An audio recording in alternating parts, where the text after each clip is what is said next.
Okay, what's up? And welcome ulit sa ating panibagong video. And for today's video ay Lunes na ngayon.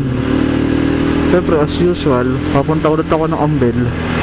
And malapit na ako sa Ambel. At as you can see ay iba ang gamit nating motor ngayon. Hindi sedan, hindi yung PCX 160. Ang gamit natin ngayon ay si Shesha. Na ang unit nito ay Surusi Gamma 200. Ayan, bagong unit lang to, bagong second hand. Basta second hand ko to nabili.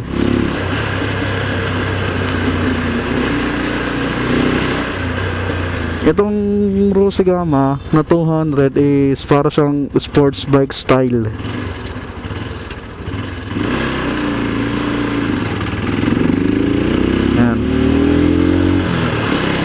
Sa mga di nakakalam kasi, ang Rusi, ang company ng Rusi ay mahilig silang gumaya ng motor. Maraming mga kamukha ng motor na ginagaya nila like Honda, mga ganyan. At itong Rusi Gamma 200, ang inspire nito is yung Honda ng yung CBR 150R ng Honda. Tama ba ako? 150R ba yun? Basta ito yung picture niya. Ayan yung ano pinaggayahan. Kamukhang kamukha niya. Sa piyesa lang talaga nagkatalo. Kasi alam naman natin pagka Honda, all goods yan. Pero hindi ibig sabihin pag Rusi ang gamit mong motor is weak or sirain, mahina. Ano ba bang mga tawag nila doon? Diba? Isa kasi gano'n ng pananaw ng tao eh. Pag alam nyo ng China ang kanilang gamit, sirain.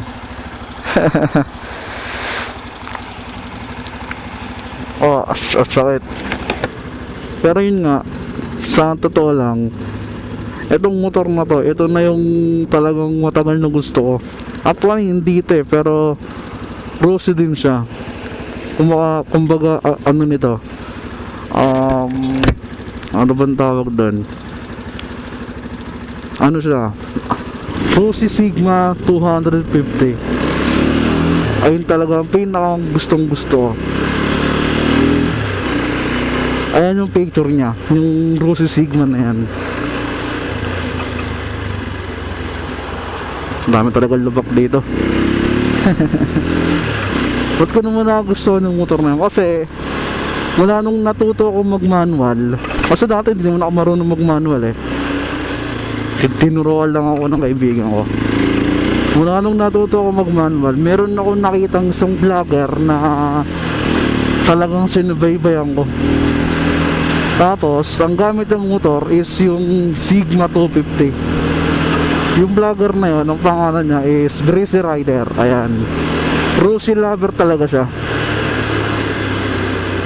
Kumbaga, parehas kasi kami ng trip.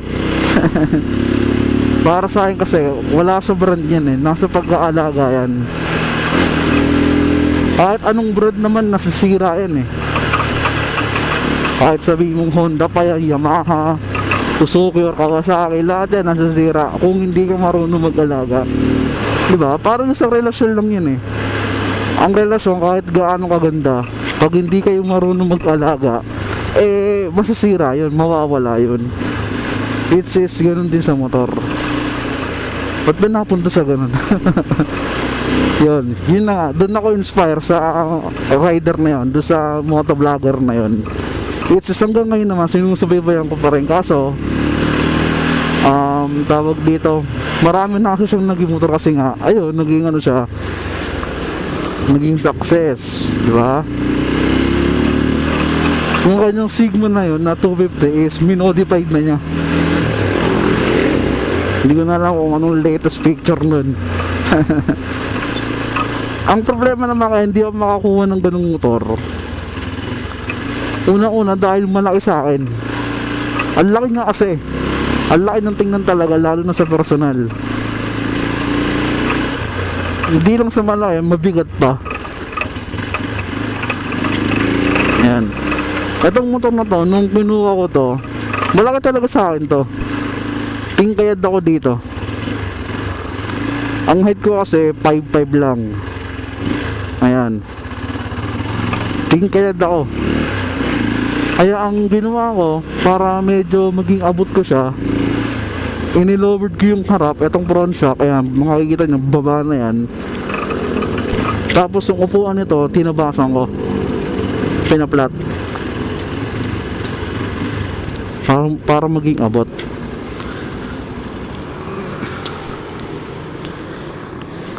Sa naabot ko lang siya.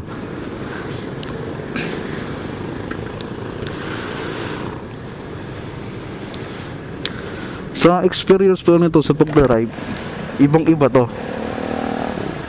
Pag galing ka ng scooter tapos bigla ka lang ganitong sports bike, mangangapa ka talaga. Kasi nga unang-una yung riding position, hindi ka na magiging komportable kasi nakasubasub ka na. Kumbaga nakasubsob.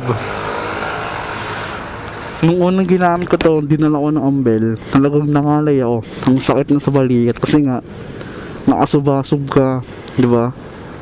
Tapos ang isa pa rito, hindi ko lang nagustuhan, wala sa siyang compartment. Hindi ka pwedeng maglagay ng kung ano-ano. As in, wala talaga. Meron siyang parang butas na maliit sa ilalim ng upuan. At mga papel na yung kaya mong ilagay doon. Hindi ka pwede maglagay ng tools, ng kapote. Nantok pa ako. Kaya obligado ako magdala ng bag.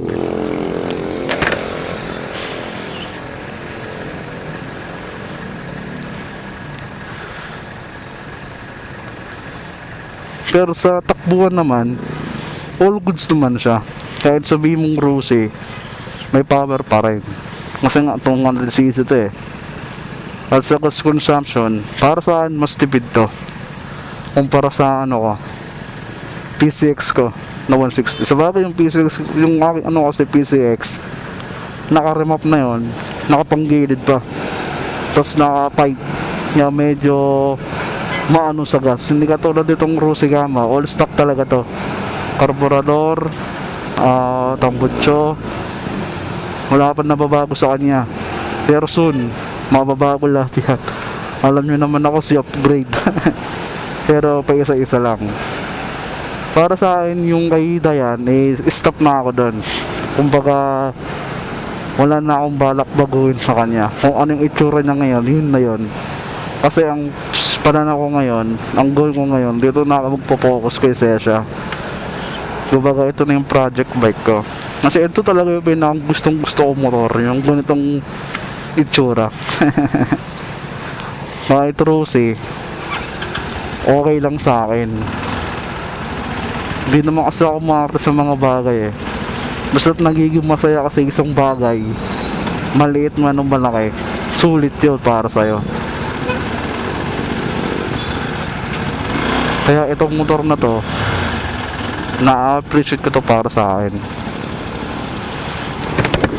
Itong si Sesha, ito nang gagamitin kong pan daily news. Kaya kahit mahirap i-drive to, kahit nakaangali, nakakangawit, palag to.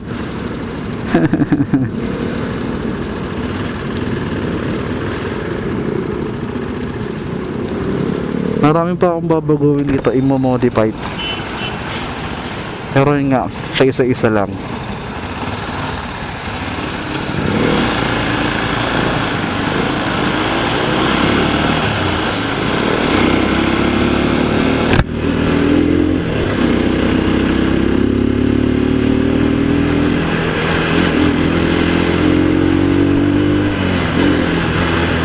Yun nga pala,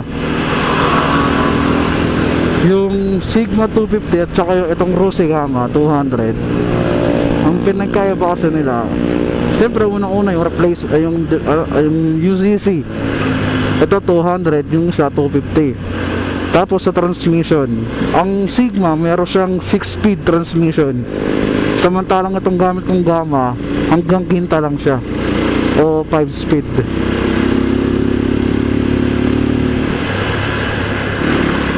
Kaya yung Sigma 250 na yun, kaya yung makipagsabayan sa Raider. Kaya nga nang iwanan ng Raider eh.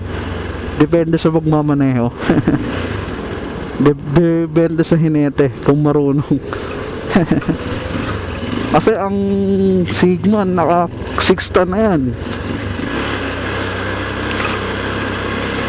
Kahit siguro PCX ko hindi yung kayang tapatan. Matulin yung Sigma na yun. Sayang nga lang at hindi ko lang talaga abot. Pero okay na ako dito.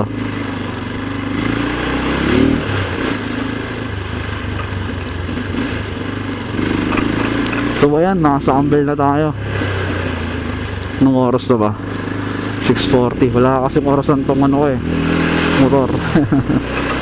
Hindi katulad yung sedan, meron siyang digital clock sa panel. Ito wala, manual ang clock.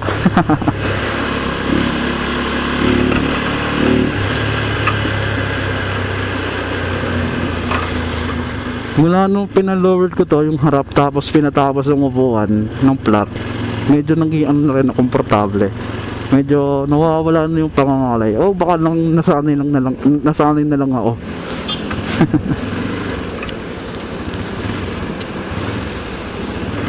Tapos ang kagandahan dito sa Gamma, wala na siyang gear oil. Kumbaga engine oil na lang talaga. Wala rin siyang coolant. Ang kaso lang, yun lang is yung sa P6 ko 800, itong Rose Gamma 1.2 liter, ganoon siya kalaki kasi 200cc engine na yan eh.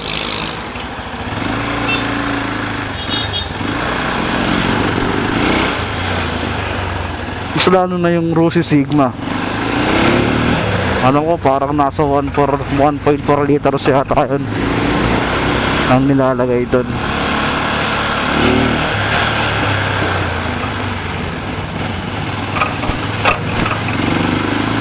Basta sa lahat ng motor, kung gusto mo magtagal ng buhay niyan, kahit anong brand pa yan, alagaan mo sa langis. Huwag mong titipirin sa langis. Kasi yan ang bumubuhay sa motor. Yan ang pinakadugo ng motor. Huwag natin panghinaya yung gastos kasi pinapakinabangan naman natin diba? Nadadala ka naman sa mga gusto mong puntahan, trabaho, gala. Kaya wag mong titipirin.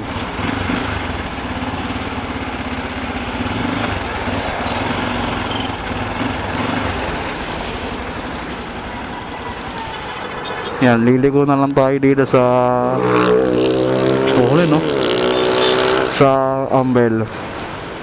Ang kagandahan dito, pag nagpalit ako ng pipe, hindi na siya kailangang i-remap, salpak na lang. Wala ka nang gagalawin sa computer box, ganun. Hindi sa katulad ng mga FI, masaselang kasi kumbaga tinitimpla pa. Yung PC, yung bayan ko, P6 160, nagpalit ako ng tambutso nun, niremap. Kaya ang laki ng gastos doon. Pero yun nga, tulad sa sinabi ko kanina, wala na akong papalitan doon. Kung ano nang itsura niya, yun na yun. Dito na ako magpo-focus kay Sesha. Ang una kong i-upgrade dito, yung salamin, side mirror. Ilalagay ko yung side mirror ng Kawasaki Ninja na foldable.